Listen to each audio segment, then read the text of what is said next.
The ousted chairman of Nissan has fled Japan, where he was awaiting trial on financial misconduct charges. Now he's in Lebanon. He reportedly got there in a musical instrument case. I am not making this up. Nissan se enfrenta a cargos penales que amenazaban la existencia de la empresa y a pérdidas financieras de casi $1,000 millones. Mientras tanto, el CEO de la empresa se metía en un cajón para aparatos musicales para evitar ir a la cárcel. Hagamos un poco de memoria. ¿Cómo ocurrió esto? Todo empezó con una simple empresa de automóviles en Japón. Nissan quería crear automóviles novedosos y mejores que nunca, y a partir de esa visión construyeron una empresa multimillonaria. Al principio ganaban mucho dinero a manos llenas, pero cuando llegaron los tiempos difíciles, la empresa decidió buscar a un hombre de negocios despiadado e innovador para darle la vuelta a las cosas. Se llamaba Carlos Ghosn y era conocido por una cosa: se hacía cargo de empresas en decadencia y las convertía en negocios prósperos. Cuando se hizo cargo de Nissan, la empresa empezó a ganar dinero de nuevo. Muchos creyeron que Carlos había obrado otro milagro. Mientras tanto, la riqueza y los activos de Nissan estaban siendo robados en secreto y nadie en la empresa se enteraría hasta que fue demasiado tarde.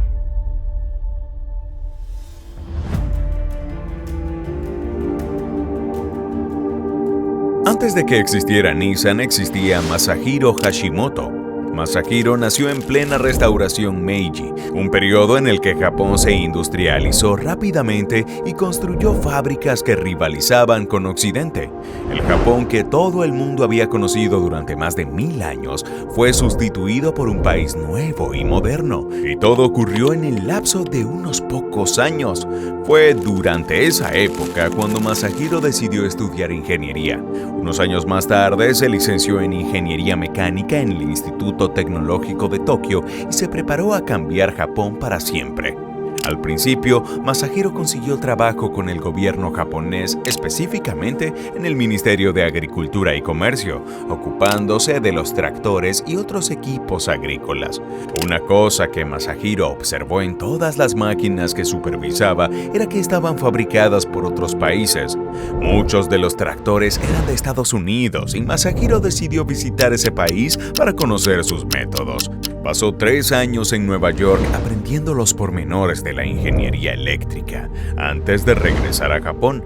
Ahora, Masahiro tenía una idea que pondría a Japón en el mapa y la experiencia necesaria para ponerla en marcha. Le costó varios años reunir fondos y personas dispuestas a apoyar el audaz plan de Masahiro, pero en el 1911 fundó Kaishinsha Motor Car Works, la precursora de Nissan y la primera empresa de fabricación de automóviles con sede en Japón. 3 años después, en 1914, la empresa fabricó su primer coche, el DAT. A partir de entonces, la empresa sufrió algunos cambios de nombre, pero en general experimentó un crecimiento en todo Japón, vendiendo a empresas, personas adineradas y al gobierno japonés. Cuando estalló la Primera Guerra Mundial, la empresa pasó a fabricar vehículos DAT para uso militar. Cuando un terremoto asoló la región de Kanto en 1923, la empresa adaptó su modelo de negocio a los camiones debido a la caída de la demanda de automóviles de pasajeros. A lo largo de los años, la empresa experimentó altibajos, pero se mantuvo fiel a su visión inicial: automóviles asequibles, de alta calidad y, sobre todo, fabricados en Japón.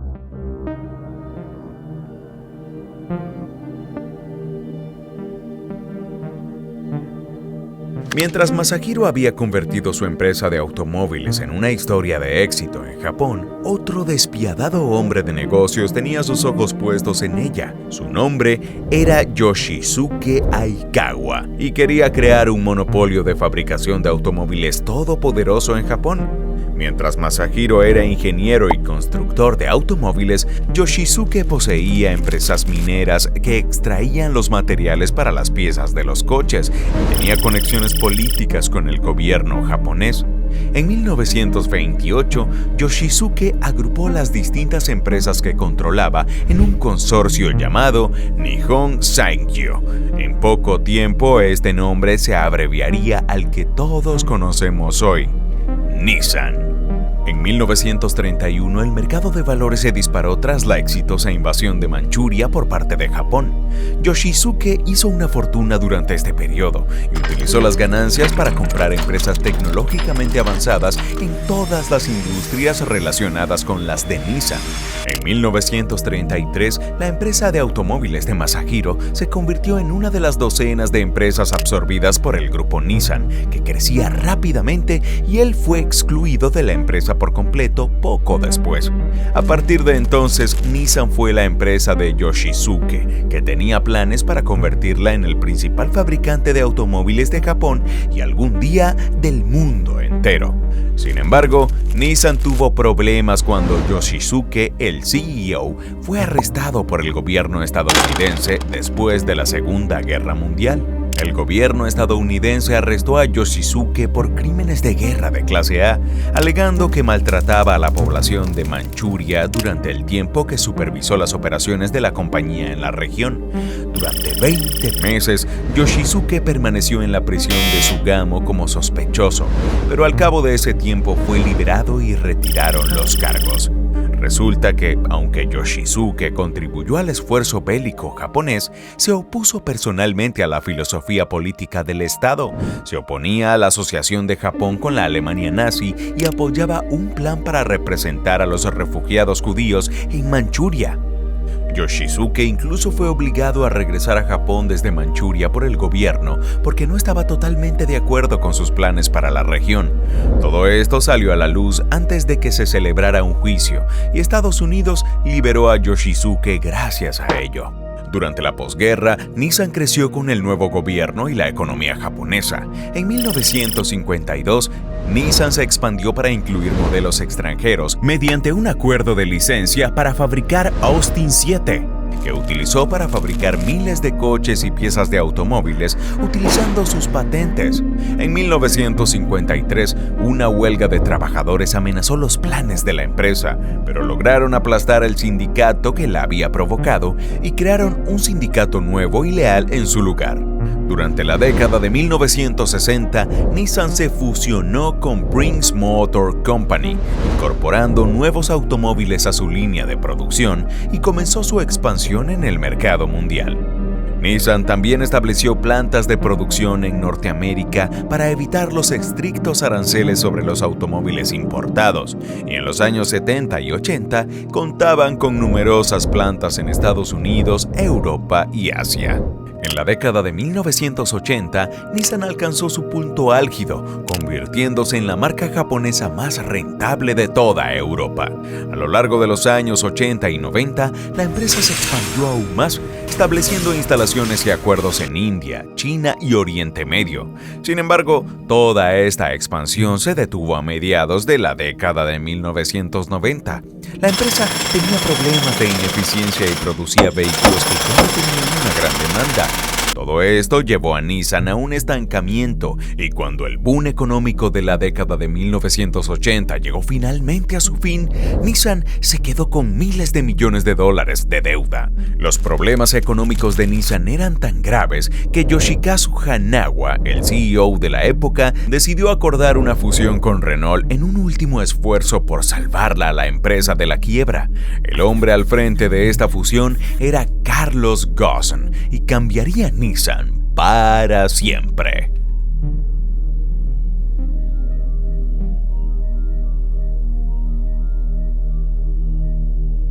Cuando Carlos Ghosn se hizo cargo de Nissan, la empresa estaba agobiada por una deuda de casi 20.000 millones de dólares, y de los casi 50 modelos de automóviles que se producían, solo 3 generaban ganancias. Todos los analistas y medios de comunicación creían que la recuperación era imposible y que Nissan estaba condenada al fracaso. Sin embargo, Carlos seguía siendo optimista y planeaba hacer valer su participación del 37% en Nissan. Carlos tenía un ambicioso plan que sacaría a la empresa de su espiral descendente y la devolvería a la prosperidad. Carlos dio a conocer su plan, al que llamó Plan de Reactivación de Nissan. En octubre de 1999, tenía la elevada misión de volver a la rentabilidad en un solo año y reducir la deuda en un 50% para el año 2002. Carlos prometió que si no se cumplían estos objetivos, dimitiría. Para la mayoría de las empresas, esto sería una promesa muy grande, pero Carlos tenía un historial probado de recuperación de empresas no rentables. Si alguien podía revivir Nissan, era él. Para lograrlo, Carlos tuvo que tomar algunas decisiones impopulares y controvertidas. Despidió a más de 20,000 trabajadores, cerró numerosas plantas y subastó muchos activos de la empresa fuera de la industria automovilística principal. Carlos también reformó la estructura de la empresa, dejando de lado los ascensos basados en la antigüedad y desmanteló el sistema de proveedores de piezas informales que utilizaba la empresa. Aunque estas medidas no hicieron que Carlos se ganara el cariño de los empleados japoneses que dirigía, hicieron que Nissan volviera a estar en verde. En el primer año la empresa volvió a ser rentable y en 3 años alcanzaron un asombroso margen operativo del 9%, muy superior a la media del sector. Carlos no solo alcanzó los objetivos prometidos con su estrategia, sino que los hizo saltar por los aires. Después de resucitar a Nissan en solo 3 años, Carlos lanzó su siguiente plan llamado Nissan 180. El plan tenía 3 objetivos: aumentar las ventas en 1 millón de vehículos, lograr un margen operativo del 8% de forma constante y reducir la deuda de la empresa a $0.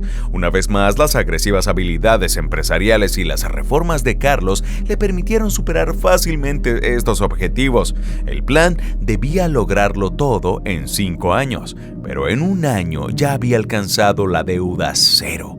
1 año después, la empresa alcanzó un increíble margen operativo del 11%, que era casi 10 veces superior al que tenía Nissan antes de que Carlos subiera a bordo.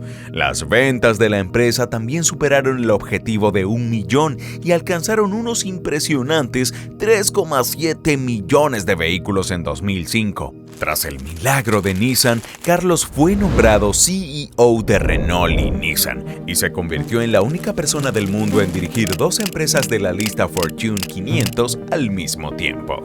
Durante el resto de la década, Carlos siguió al frente de Nissan y Renault. Su empresa ejercía un férreo control sobre la industria automovilística y obtenía cuantiosos márgenes de ganancias año tras año. Sin embargo, Carlos nunca perdió su espíritu empresarial agresivo e innovador. Gracias a ese espíritu, Renault-Nissan se introdujo pronto en el sector de los vehículos eléctricos y se convirtió en el líder mundial de este tipo de vehículos. Incluso hoy en día, Renault-Nissan supera a Tesla por un amplio margen de vehículos eléctricos y con sustanciales ganancias también. En 2016, Carlos amplió la alianza Renault-Nissan, adquiriendo una participación del 34% en Mitsubishi Motors. Con esta adquisición, Carlos se convirtió en el presidente de Mitsubishi y en el jefe del 4º grupo automovilístico del mundo. Carlos había construido un imperio a partir de una empresa moribunda, pero en el lapso de un solo día, todo se vendría abajo.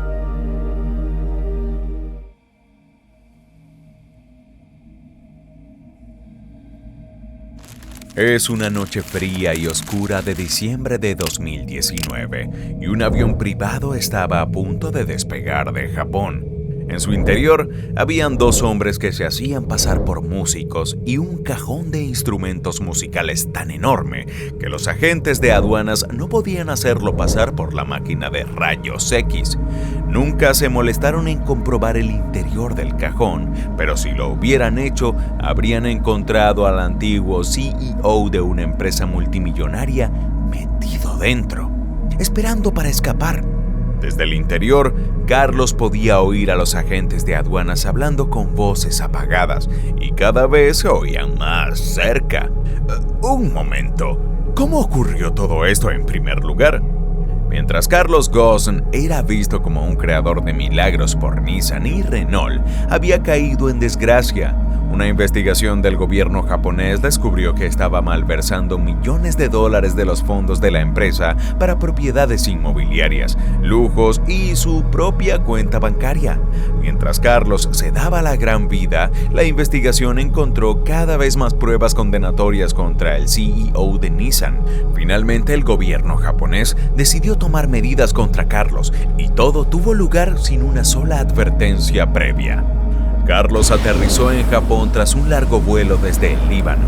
Todavía no había consultado internet y no creía que lo necesitara. Sin embargo, cuando bajó del avión privado, fue recibido por unas esposas. Mientras estaba en el aire, el gobierno japonés se había preparado para detenerlo por acusaciones de mala conducta financiera y corrupción. Era el 19 de noviembre de 2018 y el imperio de Carlos Ghosn se desmoronaba. El mismo día, Hiroto Saikawa, director ejecutivo de Nissan, anunció que Carlos sería destituido del consejo administrativo de Nissan y se le revocarían sus derechos ejecutivos. Según Hiroto, la decisión se produjo después de que la empresa se diera cuenta de que Carlos había presentado informes inexactos sobre su salario y había gastado fondos de la empresa para su uso personal. Estas acusaciones no eran por algunas monedas sueltas, sino que ascendían a varios millones de dólares en mansiones y pagos ocultos que sumaban unos 80 millones de dólares. Todo esto fue suficiente para detener a Carlos mientras esperaba el juicio y fue retenido por el gobierno japonés como resultado. Aunque en un principio se esperaba que Carlos solo permaneciera detenido durante 23 días, volvió a ser detenido en diciembre de 2018 después de que salieran a la luz nuevas acusaciones de mala conducta financiera. A partir de entonces, Carlos pidió repetidamente la libertad bajo fianza, pero los tribunales se la negaron. Tardó más de un año, pero en marzo de 2019, Carlos finalmente consiguió una fianza por la nada despreciable cantidad de 9 millones de dólares. Sin embargo, las condiciones eran extremadamente estrictas. Carlos no podía usar internet ni viajar al extranjero y tenía que estar recluido en una casa con cámaras de vigilancia las 24 horas del día. El 3 de abril de 2018, Carlos tuiteó que daría una conferencia en una semana para contar la verdad sobre su etapa como CEO de Nissan, pero fue arrestado al día siguiente y no pudo dar la conferencia como resultado. Esta vez, Carlos no permaneció mucho tiempo en prisión y después de solo 2 semanas, el gobierno japonés lo puso en arresto domiciliario. Carlos estaba harto del circo de detenciones y liberaciones ininterrumpidas y quería recuperar su vida. Un día ideó un plan francamente descabellado para escapar. A Carlos se le permitía salir de su apartamento para visitar los hoteles cercanos cuando se reunía con otras personas, pero siempre había guardias que lo supervisaban cuando esto ocurría. Sin embargo, un día, Carlos se dio cuenta de que los guardias no revisaban las habitaciones de los hoteles si él entraba en uno. Partiendo de esto, Carlos ideó un audaz plan para escapar.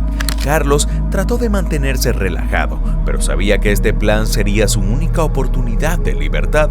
Si fallaba, el ex CEO podría no volver a ver el exterior de una celda de la prisión. El plan se puso en marcha y la noche del 29 de diciembre de 2019, 2 hombres entraron en una habitación de hotel con Carlos y salieron un rato después con un enorme cajón de aparatos musicales. En el interior, Carlos permanecía callado y atento a cualquier señal de problemas. A continuación, los 2 hombres salieron directamente del hotel sin que nadie mirara 2 veces. Los 2 hombres se hicieron pasar por músicos y, como era época de vacaciones en Japón, nadie en el hotel sospechó de ellos. Se subieron a un tren bala que les llevó a un avión privado cercano y lo único que tenían que hacer ahora era pasar por la aduana. Los agentes vieron que el cajón musical no cabía en la máquina de rayos X, pero aún así pudieron pedir ver el interior. Los 2 hombres trataron de mantener la calma y Carlos guardó un perfecto silencio desde el interior de la caja. Tras unos tensos segundos, los de aduanas dejaron pasar el cajón sin revisarlo. Era una noche fría y ajetreada, y aquellos funcionarios no se lo pensaron dos veces con los músicos ambulantes. El avión despegó unos minutos después y Carlos respiró aliviado. Al cabo de un día aterrizó en el Líbano y quedó libre de su confinamiento de 1 año. Carlos lo celebró pasando tiempo con su mujer y su familia, al tiempo que atacaba al gobierno japonés por haberle encarcelado durante tanto tiempo. ¿Te ha sorprendido la audaz fuga de Carlos? Echa un vistazo a nuestro video sobre Facebook a la izquierda y descubrirás cómo su cofundador fue engañado para dejarlo fuera de su propia empresa. O si quieres descubrir cómo robaron McDonald's a sus verdaderos fundadores, haz clic en nuestro video de la derecha. Gracias por pasarte por aquí y que tengas un excelente día.